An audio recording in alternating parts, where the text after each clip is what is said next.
할렐루야. 오늘도 주의 성전의 영상으로 함께 하시는 성도님들 주님의 이름으로 사랑하고 축복합니다. 10월 6일 오늘 수요예배 함께 주님께 올려드리길 원합니다. 우리 다 같이 먼저 사도신경으로 신앙 고백하심으로 이 예배를 시작하겠습니다. 전능하사 천지를 만드신 하나님 아버지를 내가 믿사오며 그 외아들 우리 주 예수 그리스도를 믿사오니 이는 성령으로 잉태하사 동정녀 마리아에게 낳으시고 본디오 빌라도에게 고난을 받으사 십자가에 못 박혀 죽으시고 장사한 지 사흘 만에 죽은 자 가운데서 다시 살아나시며 하늘에 오르사 전능하신 하나님 우편에 앉아 계시다가 거기로서 산자와 죽은 자를 심판하러 오시리라. 성령을 믿사오며 거룩한 공회와 성도가 서로 교통하는 것과 죄를 사하여 주시는 것과 몸이 다시 사는 것과 영원히 사는 것을 믿사옵나이다. 아멘. 우리 찬송가 212장 같이 고백하시겠습니다.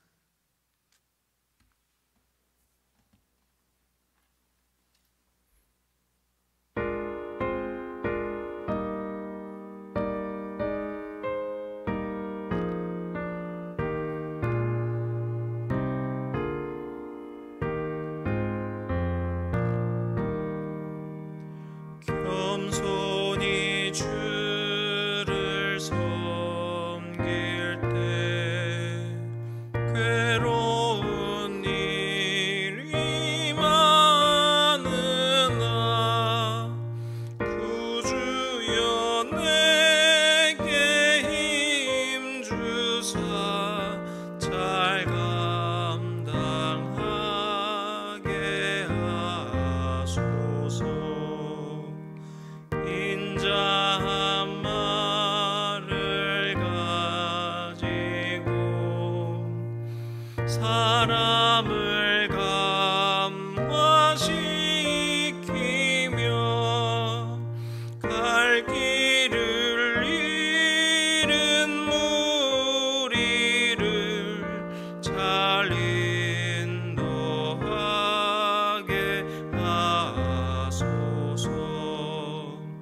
구주의 귀한 인내를 깨달아 알게 하시고 굳건한 믿음 주셔서 늘 승리하게 하소서. 장래의 영광 비추사 소망이 되게 하시며 구주와 함께 살면서 참 평강 얻게 하소서.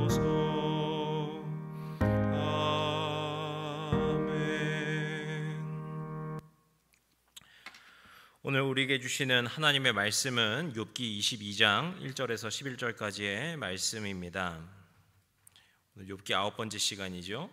욥기 22장 1절에서부터 11절까지의 말씀 저희 한 목소리로 함께 읽도록 하겠습니다. 대만 사람 엘리바스가 대답하여 이르되 사람이 어찌 하나님께 유익하겠느냐. 지혜로운 자도 자기에게 유익할 따름이니라. 내가 의로운들 전능자에게 무슨 기쁨이 있겠으며 내 행위가 온전한들 그에게 이익이 되겠느냐. 하나님이 너를 책망하시며 너를 신문하심이 너의 경건함 때문이냐. 내 악이 크지 아니하냐. 내 죄악이 끝이 없느니라. 까닭없이 형제를 볼모로 잡으며 헐벗은 자의 의복을 벗기며 목마른 자에게 물을 마시게 하지 아니하며 줄인 자에게 음식을 주지 아니하였구나. 권세 있는 자는 토지를 얻고 존귀한 자는 거기서 사는구나. 너는 과부를 빈손으로 돌려보내며 고아의 팔을 꺾는구나.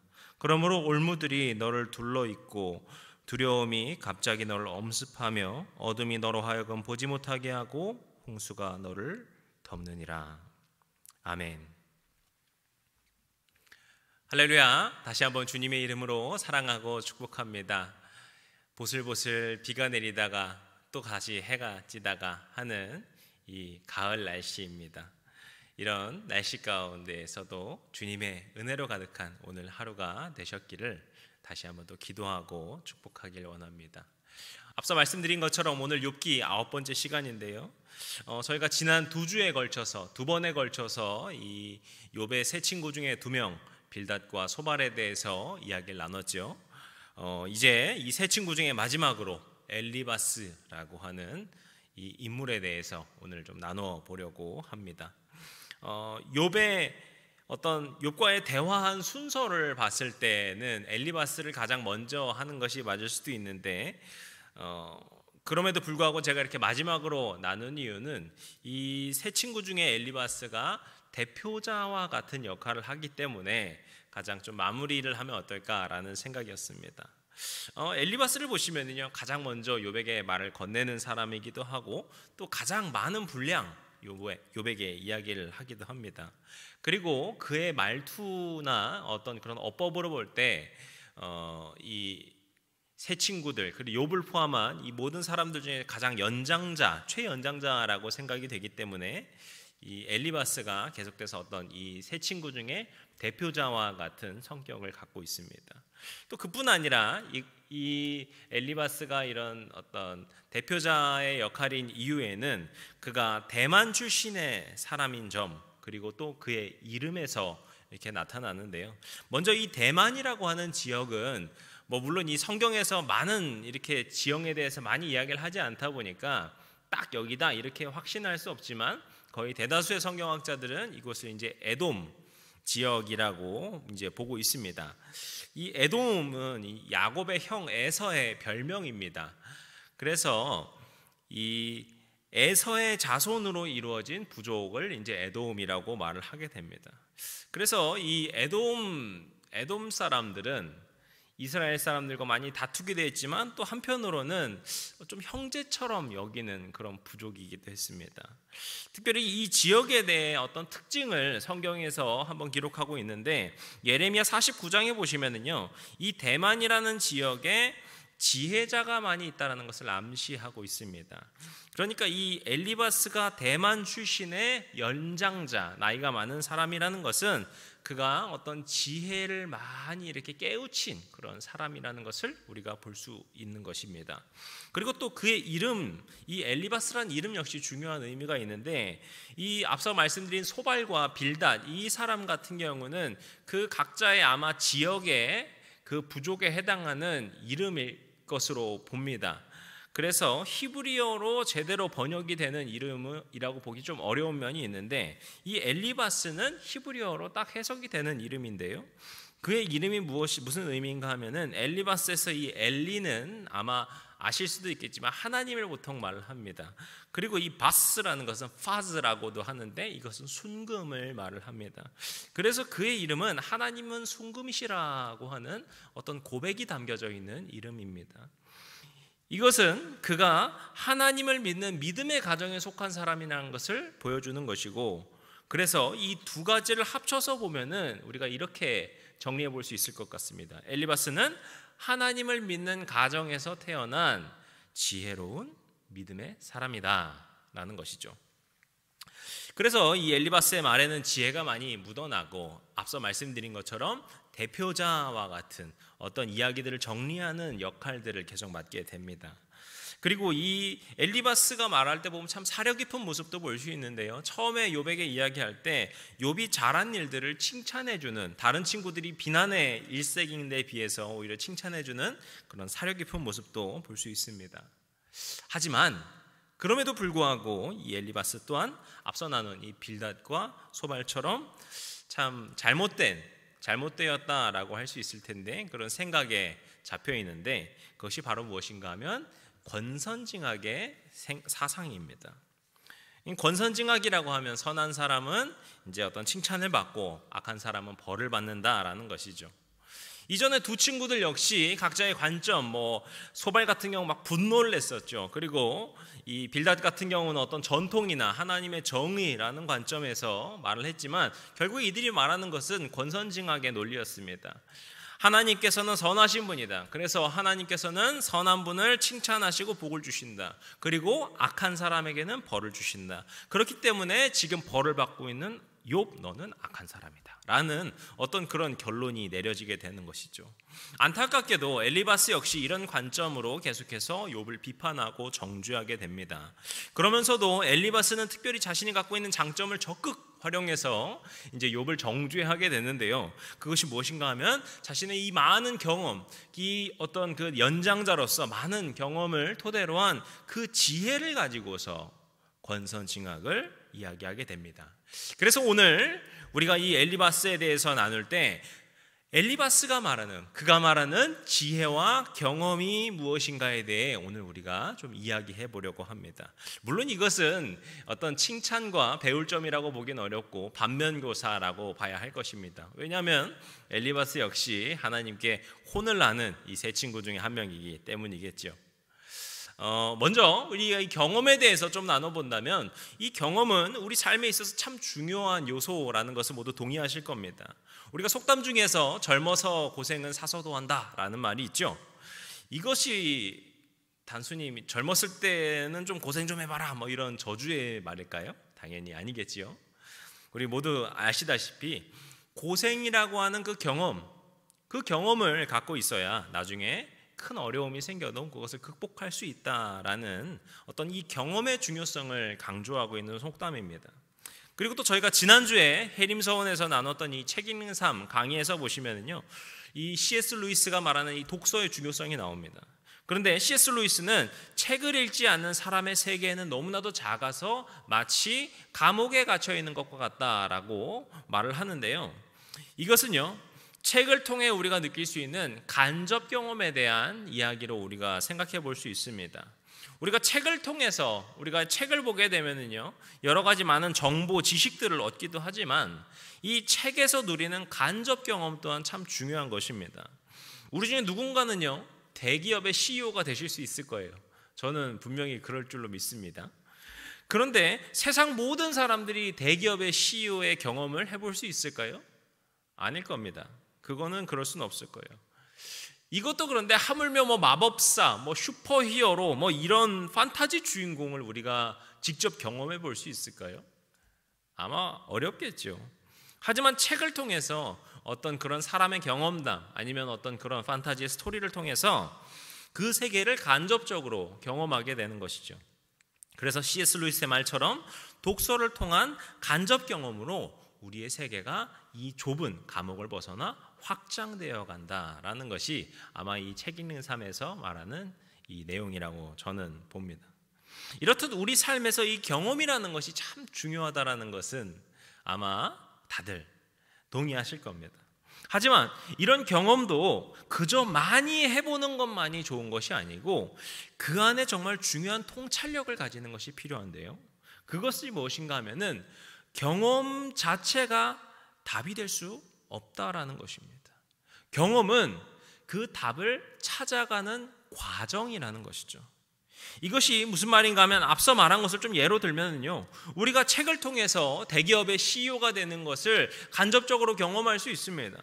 그런데 그 이야기가 그 책대로 내가 똑같이 따라한다고 나도 그런 똑같은 대기업 CEO가 될 수 있을 거라는 이야기일까요? 당연히 그럴 수 없겠죠. 그 책에서 나온 그 사람 아니면 그 이야기의 경험을 토대로 나의 지금의 삶의 답을 다시금 고민하며 찾아가야 되는 것입니다. 이것이 경험의 역할이라고 생각됩니다. 아무리 많은 경험이 있더라도 그것은 과거에 있었던 경험입니다. 때문에 이러한 경험 그 자체가 지금 나의 상황에 답이 될 수는 없다는 것이죠. 다만 이 경험을 고민해가는 그 통찰력을 통해서 지금 우리가 어떻게 살아가야 될까, 지금 나는 어떻게 나아가야 될까와 같은 그런 답을 찾아나갈 수 있는 과정이 바로 이 경험의 역할이라는 것입니다.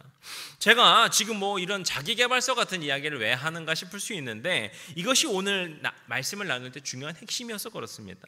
엘리바스는요, 많은 경험을 가지고 있었고요, 그런 경험을 바탕으로 지혜를 습득한 사람으로 우리가 이해할 수 있습니다. 하지만 안타깝게도 엘리바스가 욥을 대할 때, 욥에게 말할 때는 자신의 경험을 그렇게 지혜롭게 사용하지 못한다는 것이죠.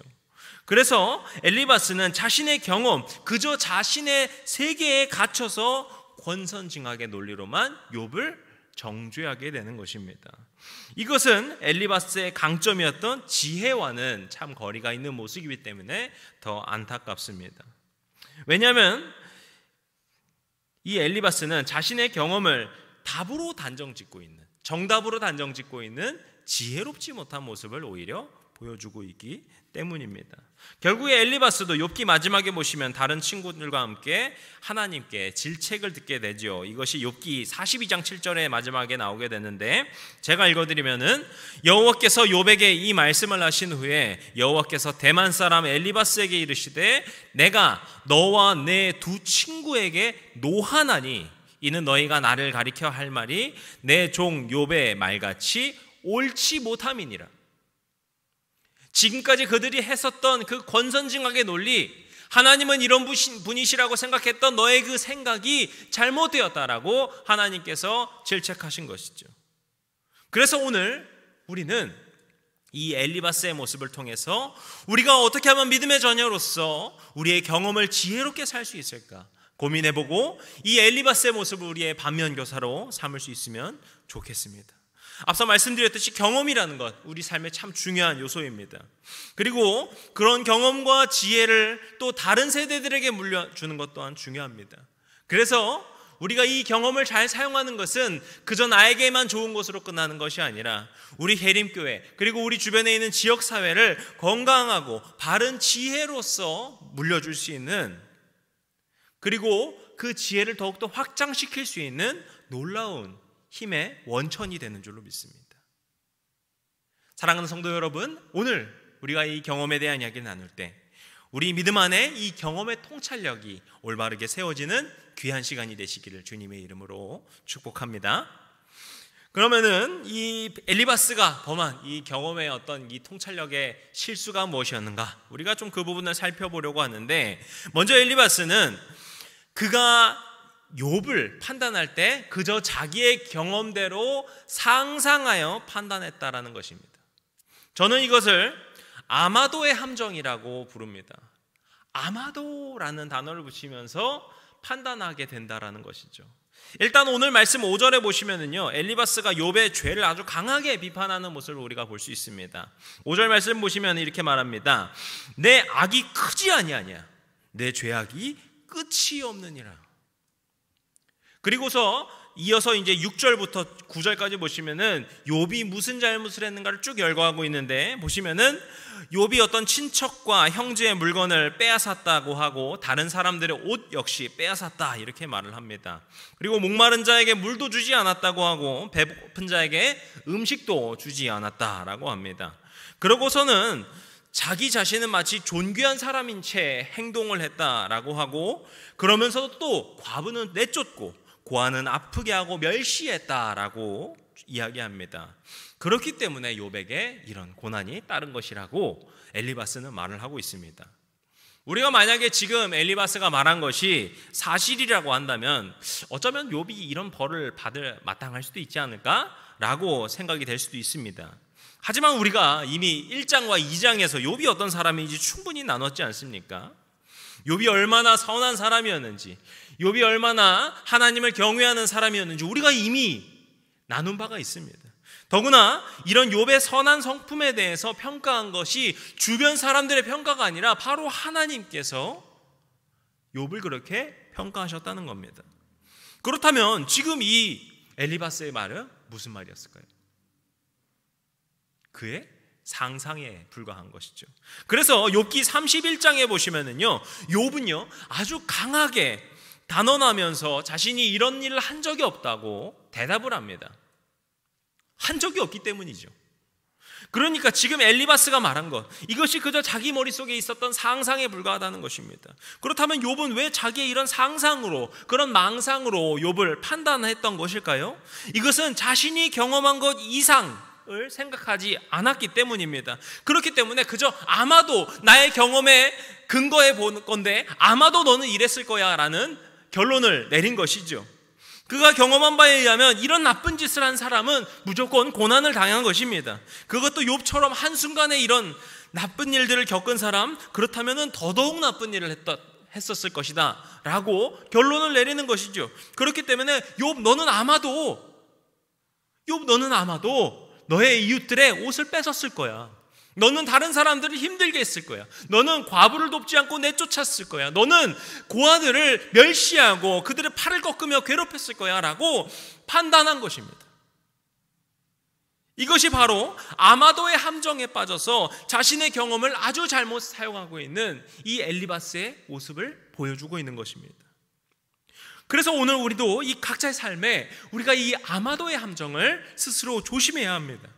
특별히 이런 함정은 아무래도 나이가 들면서 더 많이 하기 때문에 우리가 나이가 먹으면서 괜찮아지는 것이 아니라 우리가 나이가 먹으면서 더 조심해야 되는 부분입니다. 솔직히 제가 나이가 많다라고 하기에는 제가 우리 성도님들에게 좀 부끄럽기는 한데요.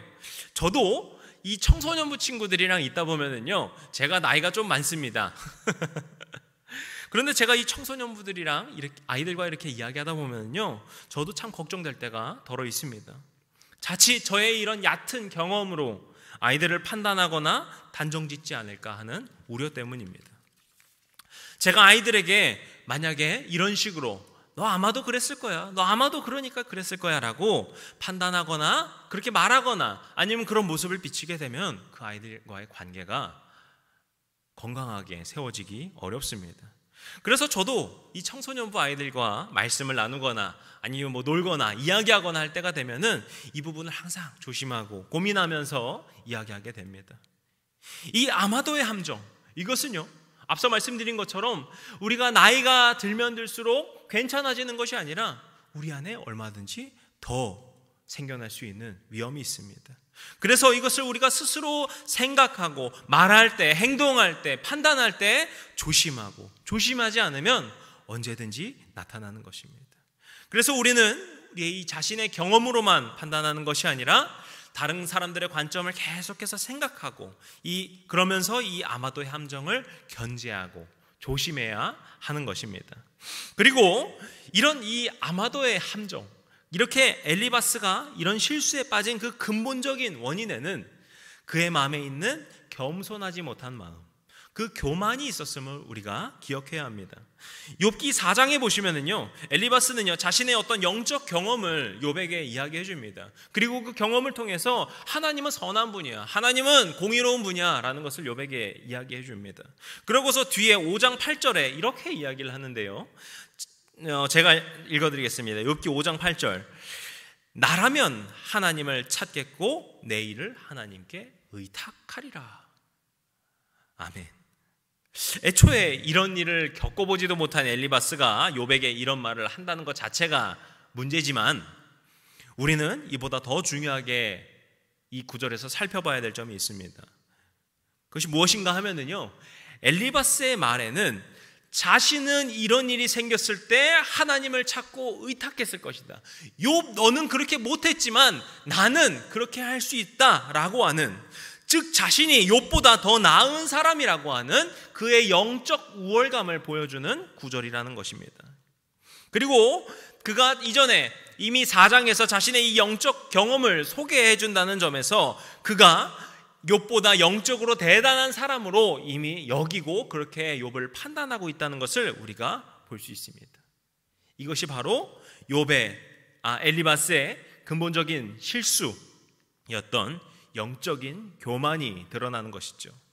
제가 신학교에 갈 때, 처음 들어갈 때 제 이제 중간에 편입해서 들어갔는데 사람들이 자주 하던 말이 있어요. 이 신학교 내에서 교수님이나 아니면 친구들이나 해가지고 하던 말이 있는데, 신학교에 가면 정말 조심해야 되는 게 두 번 있는데, 처음이 신학교 처음 들어갈 때고 두 번째가 신학대학원을 졸업할 때, 이렇게 딱 두 번이라고 합니다. 아니 왜 그렇습니까? 라고 하니까요, 처음에 1학년 때는요 신학교에 처음 들어가서 그러면 이제 교회에서는 배울 수 없는 그런 신학적인 학문들을 배우지 않습니까? 그러니까 자신이 정말 대단한 것처럼 느껴져서 교만해진다는 거예요. 그러면 대학원 때는 어떻게 되냐? 대학원 때는 이제 수료하잖아요. 다 수료하고 나니까 이제 전도사 할까 말까 한데 마치 내가 목사라도 된 것처럼 교만해진다라는 것이죠. 처음에는 이렇게 스스로를 이렇게 비하하면서까지 저렇게 이야기하나 했는데 시간이 갈수록 저도 나도 그렇지 않나? 나에게 이런 모습이 있지 않나? 하는 것 같아서 깜짝 놀라면서 그때 스스로 마음을 다시 잡고, 지금도 제가 마음을 다시 잡을 때 그때 그 이야기를 생각하곤 합니다. 우리는요, 우리 자신의 이 경험의 통찰력을 가지기 위해서, 올바른 통찰력을 가지기 위해서는 철저한 겸손 아래서 그것을 세워가야 합니다. 다른 사람과 비교하며 우리 자신이 더 낫다고 판단해봤자 결국 우리는 누구입니까? 하나님 앞에 죄인에 불과합니다. 엘리바스는요, 이러한 사실을 잊은 채 자신이 마치 하나님이라도 된 것처럼, 자신이 뭔가 위대한 사람이라도 된 것처럼 욥을 낮춰보게 되고 그런 교만의 함정에 빠지게 된 것입니다. 그리고 이런 교만이 아마도의 함정으로까지 이어져서 자기의 망상으로 욥을 판단하는 결과에 이르게 되는 것이죠.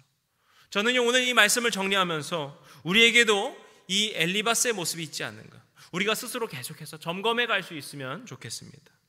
우리의 삶 속에서 이런 아마도의 함정에 빠져서 누군가를 판단하고 있지는 않았는가, 그리고 누군가와 나를 비교하면서 내가 이 사람보다 더 낫지, 내가 이 사람보다 더 낫지 라는 식으로 그렇게 교만의 함정에 빠지진 않았나.